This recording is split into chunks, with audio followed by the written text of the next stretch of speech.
Supergirl number 18, Jodie Houser and Steve Orlando writing, Carmen Carnero on art.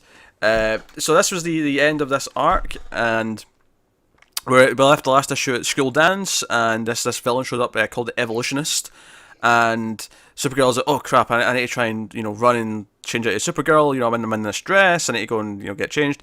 And Agent Ochamp is like there, and she's like watching out. And she actually, during the whole fight and all the chaos, she actually looks over at Belinda, the girl that Ben's there on a date with, is like, hey, she thinks it's her. She thinks she's Supergirl. She's like, hey, why aren't you doing something?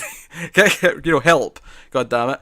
And Supergirl, actually, we get a really classic 2-page layout of Supergirl getting into a photo booth and changing into Supergirl in the photo booth. And one of during the page, you get the film strip of like her at different stages during the transformation. That's cool. Really cool page. I liked it a lot. But she fights Evolutionist, and we get like Evolutionist's backstory where she's from an alien planet where these aliens who claim to come and help came, but they unknowingly actually brought a disease that was harmless to them but was dangerous to her planet and killed their entire planet. So she's actually been convinced to like take out Supergirl because she sees Supergirl as like ruining this planet for everyone else.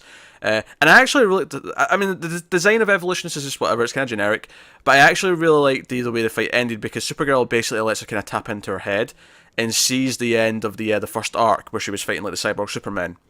And it's the moment where she's like, hey, like, I'm not here to improve them, we're improving each other. And it's like this idea, she's like, Evolutionists never considered the idea that Supergirl's not changing the world, she's letting the world change her. And I actually really like that idea that she's letting everyone around her, like, improve her as well. So there's a really, really nice sort of sentiment in there as well. And they set up some big stuff at the end. Kara and Ben have some nice moments. They walk on the beach after the dance and have their first kiss. And it's all kind of sweet. She gets all kind of like heartfelt with him because he basically disses Supergirl and she looks all moody about it, but then he starts complimenting her. So it's actually kind of the opposite of the Lois and Clark thing, where he's really into Kara, but he's really not that fussed about Supergirl. But it makes her feel good because it's the first time that anyone's ever said nice things about Kara specifically. Of course, she's never had like someone like, oh, you're Kara, you're amazing because you do all these things that are normal, and not because you're Supergirl. And that's kind of what leads to the kiss, and they end up falling asleep on the beach.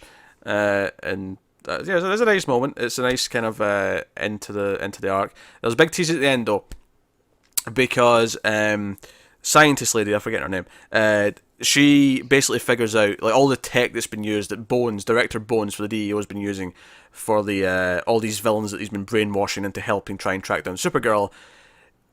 It turns out that there's a new god behind it. Oh, okay. Makari, one of the evil scientists from Apocalypse, shows up at the end. Big cliffhanger. I'm like, oh, okay, I'm digging this. Sounds fun. Evil mad scientist from Apocalypse. I'm down with this. And I'm also down with Bones. I've been excited about him ever since he popped up. And I like the stuff with the Champa. After like Supergirl gets rid of Evolutionist, Agent of Champa comes up and is like, okay, you're under arrest, Supergirl. It's like, really? You're going to arrest me here even though we're kind of both on the same side? And she kind of lets her fly off. And it's just, again, it's just building this, like, she's supposed to take her in, but she knows she shouldn't. Like, so there's a nice bit of humanity building in there as well.